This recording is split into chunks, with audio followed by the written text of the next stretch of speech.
Kumusta na po kayo mga kaibigan?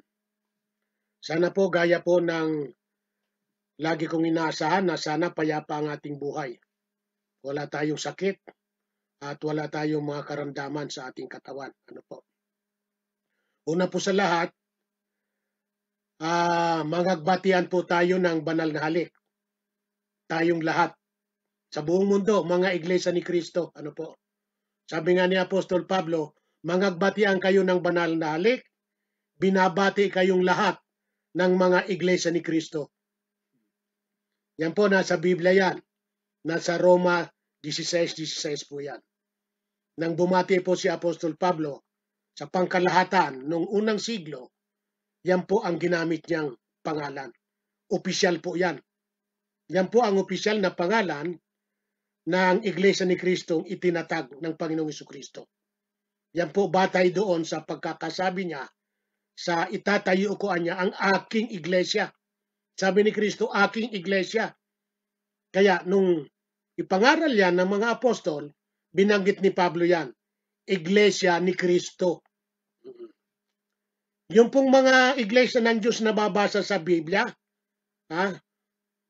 malimit banggitin ni Pablo yan sa Gentile nation, hindi po yan iba sa iglesia ni Kristong binanggit niya. Ito. Hindi po totoo na yung iglesia ng Diyos, yun ang opisyal na pangalan. Hindi po. Ang iglesia ng Diyos po ay nagpapakilala lamang na siya ang may-ari ng iglesyang itinatag ni Kristo. Ang iglesia ng Diyos po ay hindi po iba sa iglesia ni Kristo na binanggit ni Pablo. Ang iglesia ni Kristo po, yan po ang iglesia ng Diyos. Ang iglesia ng Diyos po, yan po ang iglesia ni Kristo. Yan po ang katotohanan. Ano po?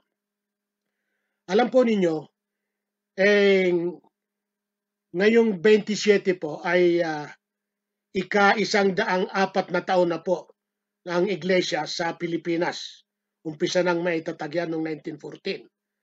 At dito naman po sa Amerika o sa Western world ay ika-50 taon na po. 50 years na po. Ano? Kaya po, dalawa po ang pagdiriwang ng iglesia. 104th year anniversary sa Pilipinas at 50th year anniversary naman sa Western world, sa ibayong dagat. Ano po? At siya nga pala, binabati ko rin po yung dyan sa lokal ng Napo, sa Pulangi Albay. Ano po? Yan po, kung di ako nagkakamali, 35 years na po kayo dyan. Kasi po, nung mag-mission po ako dyan, nag-umpisa akong mission dyan, 1980 ata o 1981, at natatag po yan, 1983 na. Kaya 1983, 2018 ngayon, mga 35 years na rin po yan. Napanood ko po yung ipinost nyo sa Facebook. Salamat naman po sa Diyos at masisigla kayo. Ano po? Sana po mga kapatid dyan, huwag niyong sayangin ang pagkakatawag sa atin ng Diyos. Ano po? Ako po naman, mga kaibigan, ay nitong nakaraang July 4th. Ano po? Yan po ang araw ng ako'y ipanganak ng Diyos. Ang ipinanganak ng Diyos, ang sumampalataya at maging iglesia ni Kristo ka, yan po ipinanganakan ng Diyos. Ang Diyos po hindi nanganganak kaya ni Soriano. Naglalalang po.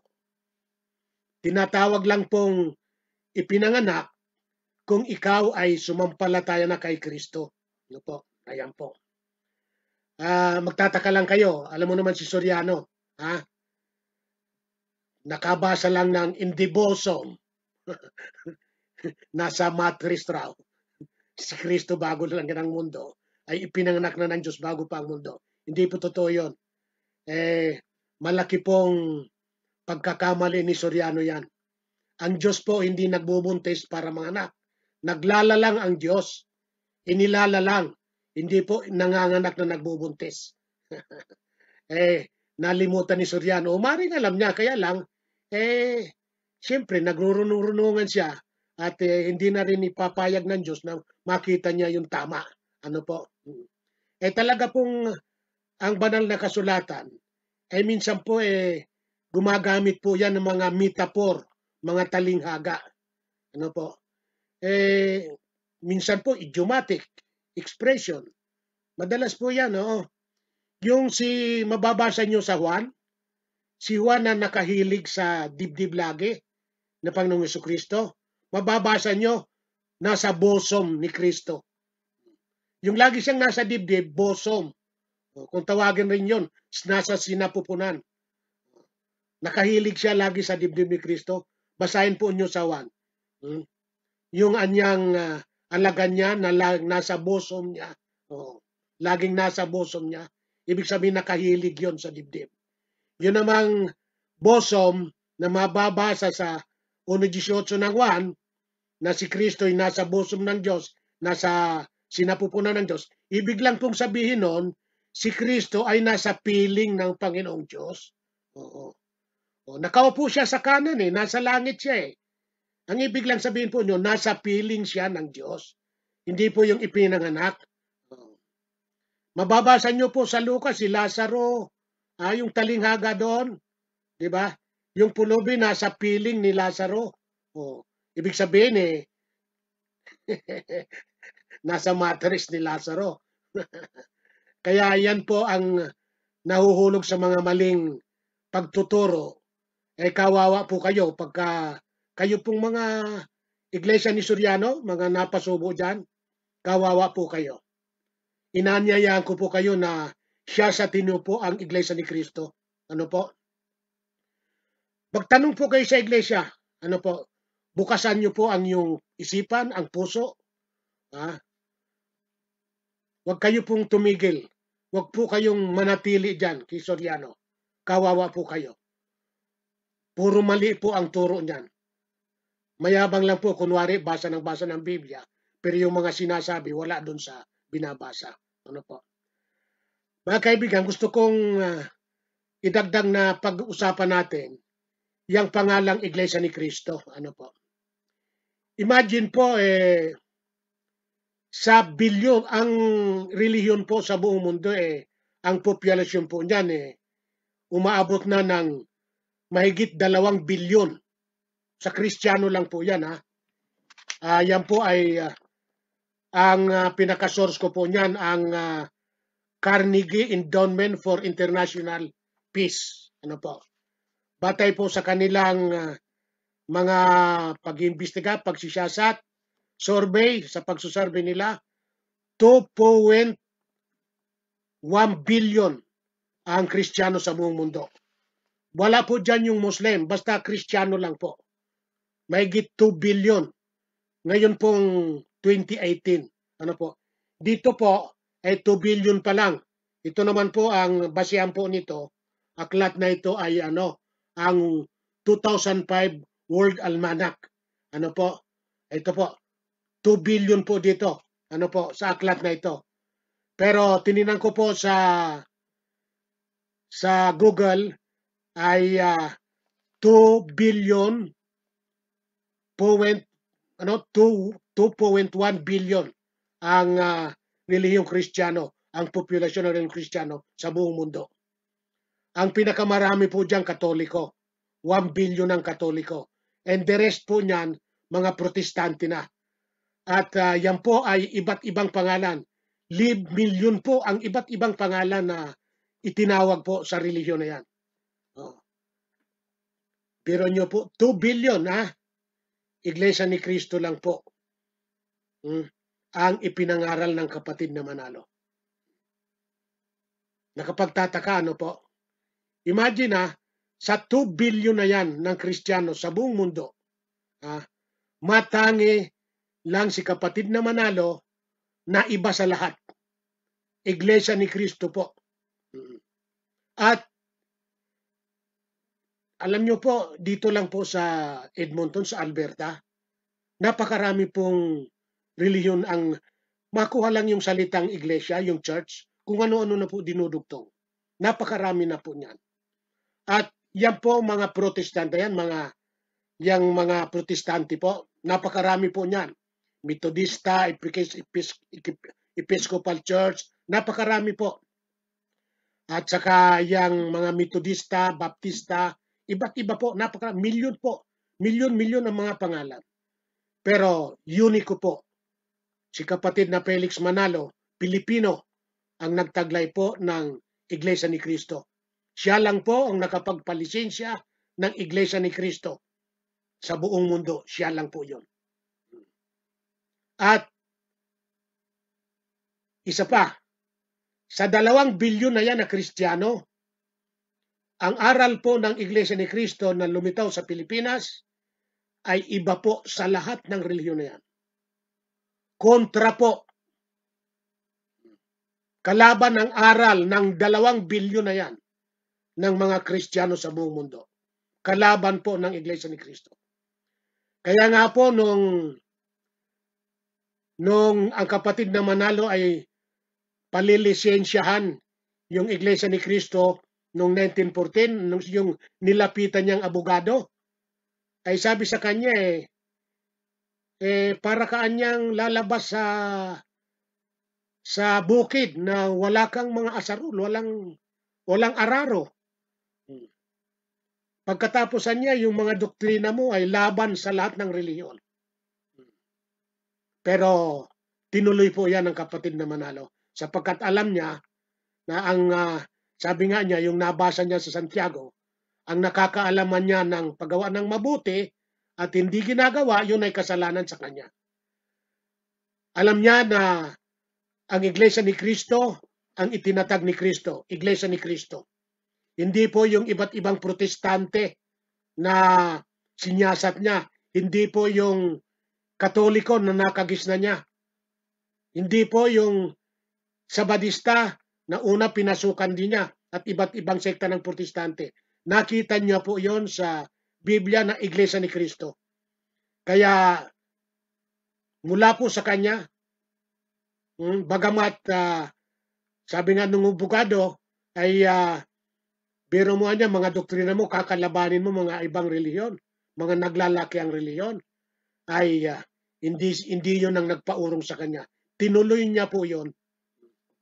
Kaya po ang Iglesia ni Cristo po ngayon na nasa 143, 143 countries na po at mga mga kontinente. 143 na pong kontinente at mga siyudad, mga nasyon, bansa ang kinaroroonan ngayon ng Iglesia ni Cristo. Ano po? At ang pinaka-uniqueness po ng Iglesia ni Cristo sa lahat po ng relihiyon sa buong mundo, ang katuparan po ng hula. May hula po ang Iglesia ni Cristo. Yan po ang aming pinakailaw. Panatag po kami sa mga hula na amin pong sinusundan yan, gaya po ng Iglesia ni Cristo noong unang siglo, na sabi nga ng Apostol Pedro, meron kaming panatag na hula na aming sinusundan, na gaya na niya ng ilawan sa kadiliman, na lumiliwanag. Ganun po kaming mga Iglesia ni Cristo. Meron po kaming hula o patutuo ng Diyos sa banal na kasulatan. Hindi po kami sumusuntok sa hangin. Talaga pong may hula. May hula. Na yan po ang talagang dapat hanapin natin, hanapin po ninyo, lalo na po kayong mga Katoliko, na hanapin po ninyo sa isang relihiyon. Yung aral sa kayong hula. Dalawa po ang ikakikilala ng tunay na relihiyon. Lalo na po kayo rin na mga kabilang dyan sa Iglesia ni Soriano. Kailangan po makita ninyo ang aral. Soriano, kailangan po may hula yan. Ano po? At tingnan ninyo ang hula kung siya ngayon. Kasi como natuto na sa Iglesia ni Cristo yan si Soriano, ay ganun din ang sistema. Kunwari, babanggit siya ng hula, pero hindi naman sa kanya. Hindi po basta mapipik ang hula. Ang Iglesia ni Cristo po ay hindi po inaangkin ang hula. Hindi po kami nagki-claim. Hindi po si kapatid na Manalo nag-claim ng hula. Kundi yun mismong hula ang nagki-claim sa amin na kami nga yon, kami yung sinasabi ng hula. Bakit ko po nasasabi yan? Sa hula po nakalagay na mayroong lilitaw sa Far East, sa Pilipinas, na mangangaral na ang pangangaralan ay magmumula sa Katoliko, magmumula sa Protestante. At siya ngayon ang magiging yung Iglesia ni Cristo na magiging bunga sa pangangaral niya ay yan ang magiging saksi sa buong mundo, magiging testigo na iisa lang ang tunay na Diyos. Yan po mababasa ninyo sa Isayas. Ano po, buti pa, basahin ko po sa inyo. Sa 43. Ayan. Ganito po yan 43. Sandali lang po. 43:15. Ayan.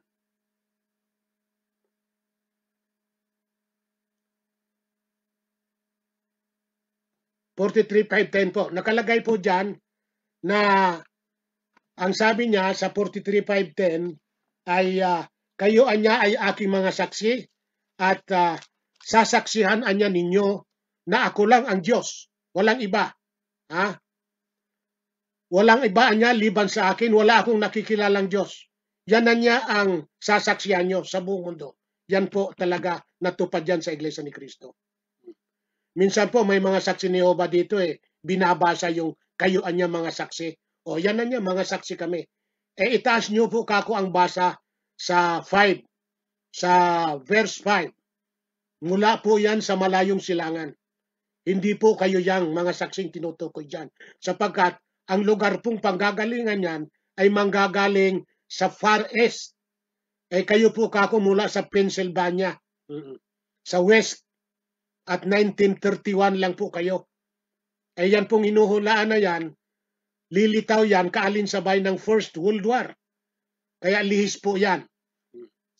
Yan po ang ibig kong sabihin na yan mismong hula, hindi namin inaangkin. Kundi yun mismong hula, umaangkin sa Iglesia ni Kristong lumitaw sa Pilipinas. Ano ba pong isang matibay na katunayan yan?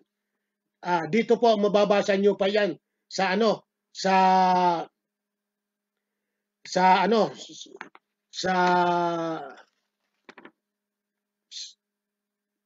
5:7 ng Isayas na tinatawagan niya bawat anya tinatawag sa aking pangalan.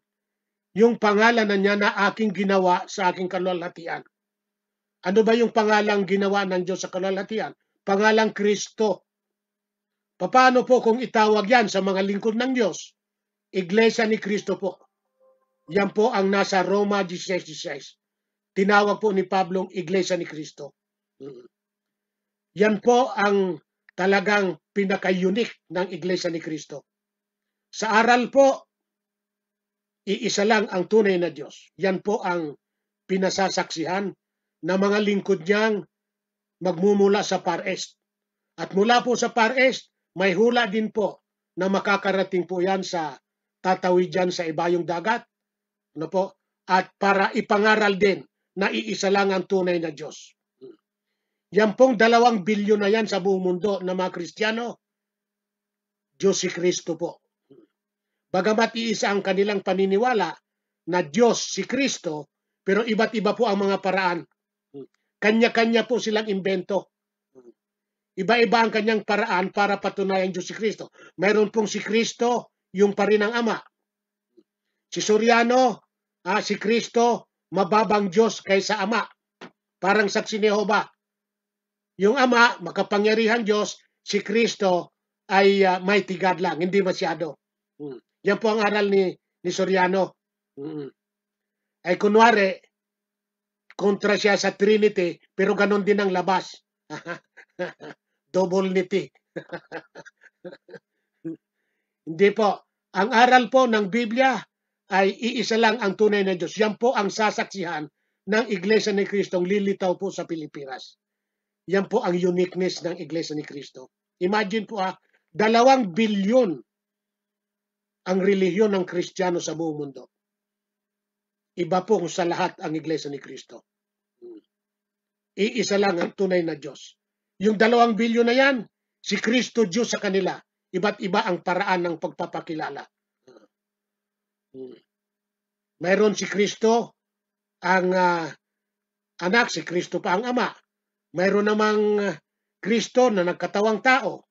Nagkatawang tao yung Diyos. Iba-iba ang sistema nila. Ano po? Sa Katoliko, Diyos na totoo, taong totoo pa. Ano po?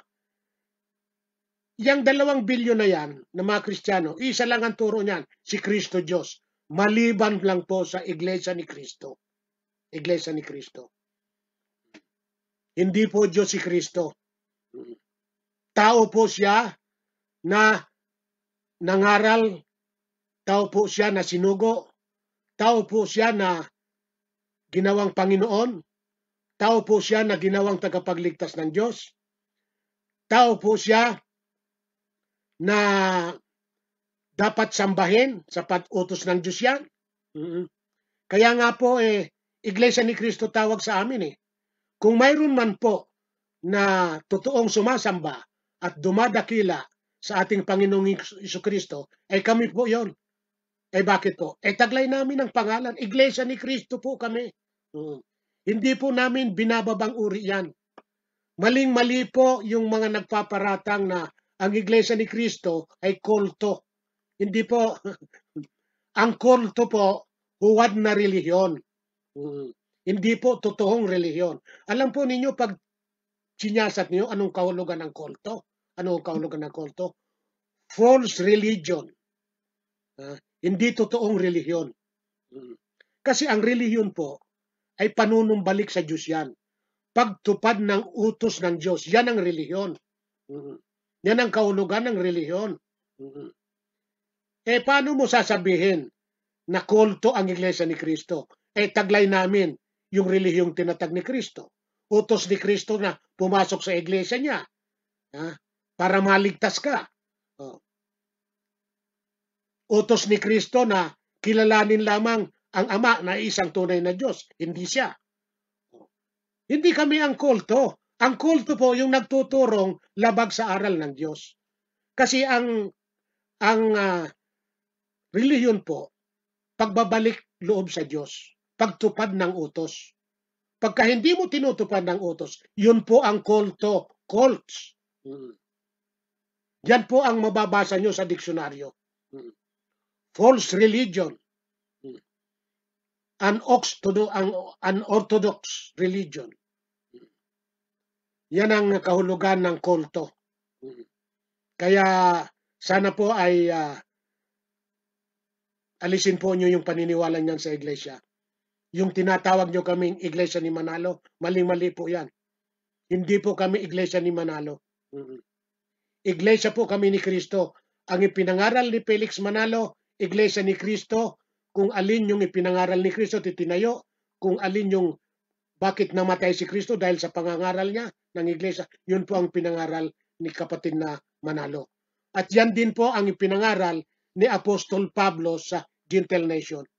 Nung wala na po si Kristo, si Pablo nangaral din sa makahintilan. May hula din po siya. Ang ipinangaral po niya, Iglesia ni Kristo, na ipinangaral ni Kristo. Yun po, Iglesia ni Kristo tawag. Ganon din po ang kapatid na Felix Manalo. Siya rin po ang kinasangkapan sa Far East, sa Pilipinas, para ipangaral yung Iglesia ni Kristo, itinatag ni Kristo na itinalikod ng mga bulaang propeta. Mga huwad na relihiyon. Lalo na po yung Katolisismo, Katoliko. Dinaya po ang buong mundo. Itinuro nila Katoliko ang relihiyon ni Kristo. Hindi po yan. Iglesia ni Kristo po. Kaya kayo po ay inaanyayahan ko na magsuri po tayo. Ano po?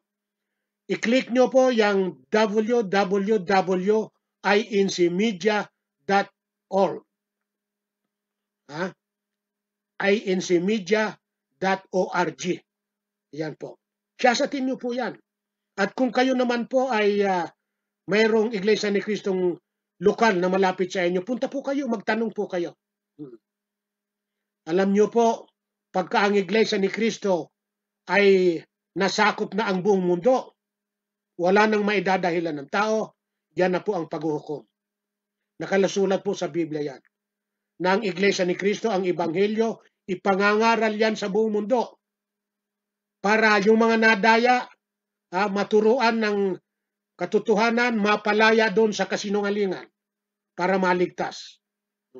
Pag hindi po kayo napasama dyan, paghuhukom ay hindi kayo maliligtas.